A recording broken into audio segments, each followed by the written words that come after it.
మరొకసారి కూడా సభకు సంబంధిత ప్రతిపాదన తీర్మానం చేసిన మంత్రి చెప్తాను. మీ అనుమానాలు మీకు సంబంధించినటువంటి అంశాలు ఏమున్నా చెప్పండి, మేము రాసుకుంటాను. ప్రభుత్వం తరఫుతోటి ప్రభుత్వం రిప్లై ఇచ్చినప్పుడు కానీ గౌరవ ముఖ్యమంత్రి గారు నేను మీకు రిప్లై ఇచ్చినప్పుడు మీకు ఆ కన్ఫ్యూజన్ క్రియేట్. దీని తదుపరి కూడా ఇది ఒక తీర్మానం తర్వాత విధి విధానాలకు సంబంధించి గౌరవ సభ్యులు లేదా బయట ఉన్నటువంటి వాళ్ళు ఎవరైనా దీనికి సంబంధించి ఈ రాష్ట్రంలో నిజంగా ఈ వర్గాలకు న్యాయం జరగాలనుకునే వాళ్ళందరూ సలహాలు సూచనలు తీసుకోవడానికి సిద్ధంగా ఉన్నాం. కానీ గుడ్డు మీద ఎంటికలు వేకినట్టు కోడి మీద ఎంటికలు ప్రతిదాని లోపల 10 సంవత్సరాలు వాళ్ళు మాట్లాడకపోయి వాళ్ళు న్యాయం చేయలేక వాళ్ళ గొంతు లేక ఇప్పుడు రాగానే గొంతు మొత్తం ఇప్పి మాట్లాడుతుంటే తప్పైతే అధ్యక్ష. నేను మళ్ళీ ఒకసారి చెప్తున్నా, ప్రభుత్వం పక్షాన స్పష్టంగా ఉంది. మీకు మేము నియంత్రిస్తలేం. కన్ఫ్యూజన్ ఉంటే మీరు మీ యొక్క అంశాన్ని చెప్పండి.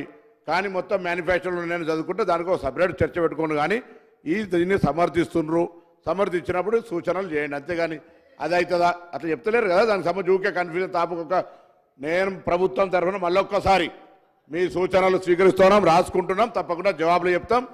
లేదంటే దాని తదుపరి కూడా ఇవాళ తీర్మానం తర్వాత కూడా మళ్ళీ ఎప్పుడైనా ఒక్కరోజుతో ముగిసేది కాదు, ఈ ప్రక్రియ జరిగేది దానికి అనుగుణంగా జరుగుతుంది. కాబట్టి గౌరవ సభ్యులు సలహా సూచనలు చేస్తే బాగుంటుందని కోరుతున్నాను. ఊరికైనా పెద్ద దానికి అట్లా. ఒక నిమిషం సీఎం గారు. Speaker sir.